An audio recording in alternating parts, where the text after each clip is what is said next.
Good morning, dear students. Today we are going to continue our chapter number 5, Indigo, from book Flamingo. अब हमने यहाँ तक पढ़ा है कि जो लुई फिशर है, the writer of the chapter and the book, he met with Mahatma Gandhi और उनके बीच का कन्वर्सेशन उन्होंने अपनी बुक में लिखा है और उसका एक पार्ट है. अभी तक हमने पढ़ा कि महात्मा गांधी को एक फार्मर बताने आता है कि चंपारण में जहाँ पे वो रहता है वहाँ पे बहुत सी प्रॉब्लम्स है एंड महात्मा गांधी उनके साथ जाते हैं, फार्मर के साथ. किसके घर जाते हैं? डॉक्टर राजेंद्र प्रसाद के घर जाते हैं पटना में. वहाँ पे उनको पानी भी नहीं लेने दिया जाता बाय द गार्ड्स क्योंकि उनको लगता है कि वो अनटचेबल है. हमने यहाँ तक स्टोरी पढ़ी है. हम अब पढ़ेंगे आगे की स्टोरी. अगर आपको याद नहीं है तो सेकंड पेज का लास्ट पैराग्राफ से हम लोग शुरू करेंगे. Gandhi decided to go first to Muzaffarpur, which was en route to Champaran. It is written en route. En route is a Spanish word. It means en route, on the way. इसका मतलब वही होता है. Okay. So Mahatma Gandhi decided to go to Muzaffarpur. Okay, which was on the route of Champaran. Why? To obtain more complete information about the condition than Shukla was capable of imparting. Imparting मतलब सबसे पहले तो imparting देख लेते हैं. Imparting का मतलब होता है tell, convey. Okay, so what is clear here is that Mahatma Gandhi Champaran जाते तो रहते हैं बट मुजफ्फरपुर में रुक जाते हैं. और वहाँ पर क्यों रुक जाते हैं? ताकि उनको पता चले कि एक्चुअल सिचुएशन क्या है. He accordingly sent a telegram to Professor J.B. Kriplani of the Arts College in Muzaffarpur, whom he had seen at Tagore's Shantiniketan school. J.B. Kriplani, he is also a very prominent face in Indian history, modern Indian history. You can read about him. And he sent a telegram to him. The train arrived at midnight, 15th April 1917. Kriplani was waiting at the station with a large body of students. Gandhi stayed there for 2 days in the home of Professor Malkani, a teacher in a government school. Kripalani जी लेने आते हैं, मलकानी जी के घर महात्मा गांधी रुकते हैं. महात्मा गांधी जब आते हैं ट्रेन से तो बहुत सारे स्टूडेंट्स उनका वेट कर रहे होते हैं for his welcoming. It was an extra ordinary things in those days. Those inverted comma lines are said by Mahatma Gandhi that it was very extraordinary things in those days. What and why? Gandhi commented, for government professor to harbor a man like me. Harbor a man. Harbor means take. You can say harbor means take. यहाँ पर इसके बहुत से मतलब होता है but you can use it take. या host. Host can you say. Okay? Host भी होता है. To host. Okay? To host. क्यों ऐसा स्ट्रेंज था उस टाइम पे? क्योंकि Mahatma Gandhi was against the Britishers. Okay, in a smaller localities in Indian were afraid to show sympathy for advocates of home rule. Mahatma Gandhi was against the Britishers. He was going with the movement called home rule. And in small towns, people were more afraid to the Britishers, and it was very strange that people are trying to help Mahatma Gandhi, which is the thing by which Mahatma Gandhi is trying to move the Britishers outside the India. तो ये थोड़ा सा strange था because Britishers were very powerful, especially in small towns and villages. The news of Gandhi's advent of the nature of his mission spread quickly through Muzaffarpur and to Champaran. Mahatma Gandhi आए और महात्मा गांधी आए हैं ये सबको पता चलने लगा धीरे धीरे. So news spread very much in Muzaffarpur and Champaran. Sharecroppers from Champaran began arriving on foot and by conveyance to see their champion. Conveyance by transportation of any means. Sorry for that. So जैसे ही सबको पता चलता है कि महात्मा गांधी आए हैं तो सब आसपास के जगह से, चंपारण से, इधर से उधर से सब आने लगते हैं. पैदल भी आते हैं, ट्रांसपोर्टेशन से भी आते हैं. क्यों आते हैं? अपने महात्मा गांधी चैम्पियन से मिलने. Muzaffarpur lawyers called on Gandhi to brief him. They frequently represented peasant group in court. They told him about their cases and reported the size of their fee. और मुजफ्फरपुर में लॉयर्स के ग्रुप ने उनको अपने यहाँ as a guest invite किया और फिर उन्होंने बताया कि जो फार्मर्स हैं उनका केस वो कोर्ट में लेके जाते हैं, then they said that they take fee from the farmers. Gandhi cheated the lawyers for collecting big fee from the sharecroppers. Cheated. Cheated is simply scolded या shouted. Okay, scolded और shouted.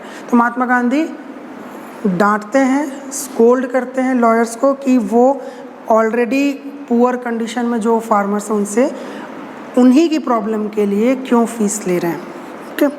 He said, I have come to the conclusion that we should stop going to law courts. Taking such cases in courts does little good. Where the peasant are so crushed and fear-stricken, law courts are useless. The real relief for them is to be free from fear. So Mahatma Gandhi says that going to court is a useless thing for those little farmers because they do not have money, and the only relief for them is to free from fear. That means free from Britishers. So it was his statement.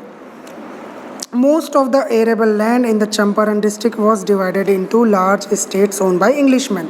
तो जो भी जहाँ पर भी खेती हो सकती थी वो लैंड्स को बांट के ओनरशिप दे दिया गया था इंग्लिश पर्सन्स को, ब्रिटिश पर्सन्स को, and worked by Indian tenants. अब इंग्लिश पर्सन ओनर है और इंडियन जो है वहाँ पर काम कर रहे हैं in Indian land. The chief commercial crop was Indigo. जो मेन क्रॉप था वहाँ का जिससे पैसा आता था वो इंडिगो था. Indigo, as I told, it is use to make dyes. The landlords compelled all tenants to plant 3/20 or 15% of their holding with indigo and surrender the entire indigo harvest as rent. This was done by long-term contract. So what was happening?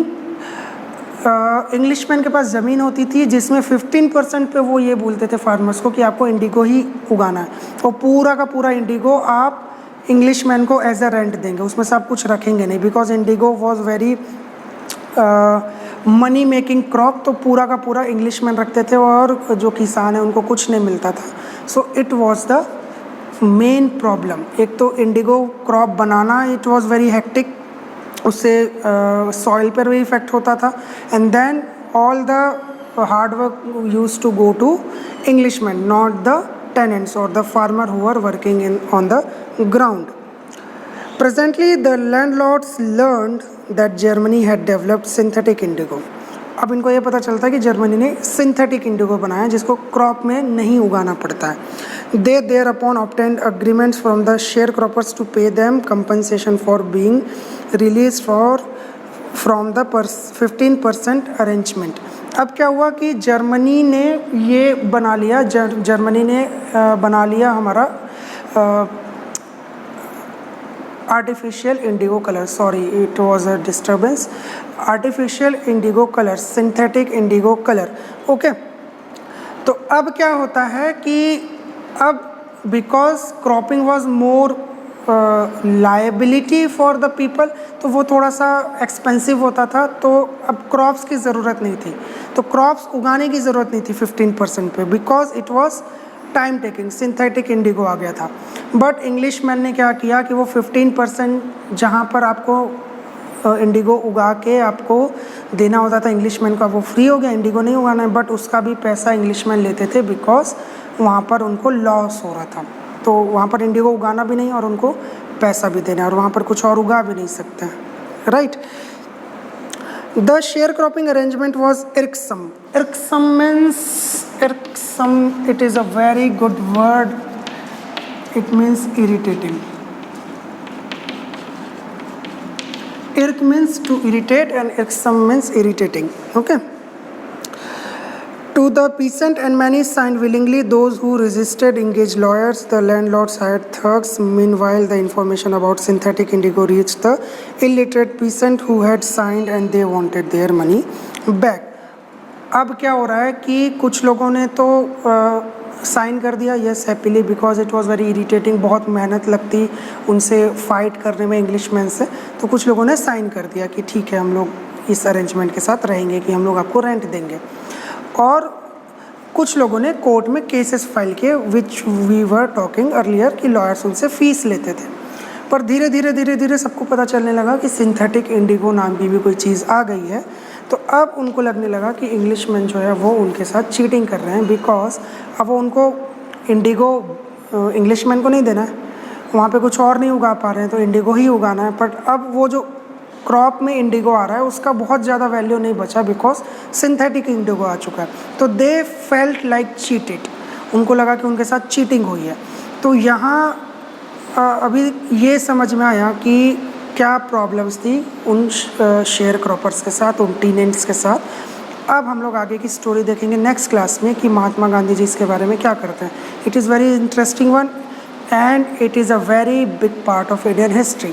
Okay, so coming to the present time, stay at your home, be happy, keep yourself safe and have a very nice day. Thank you for listening to me.